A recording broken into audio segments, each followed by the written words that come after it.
Quick reading for the month of March. Capricorn, your cards are the Four of Pentacles, the Three of Pentacles, and the Ace of Pentacles. Siguro pansin din ni person dito na masyado siyang controlling sa'yo or masyado siyang, kumbaga, hindi ka talaga binibigyan ng chance para to explore, no? Parang medyo makasarili din siya kasi with the Four of Pentacles. Ngayon parang naisip niya, maibibig kumbaga yung trust naman niya sa'yo, kumbaga na-establish mo, eh, 'no? Kaya parang ngayon, either bibigyan ka niya ng kahit papaano freedom ha, hindi naman yung, "Sige, bahala ka na," hindi yung gano'n.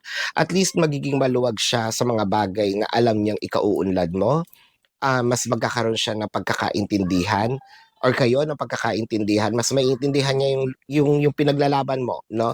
Mas maintindihan niya yung point mo.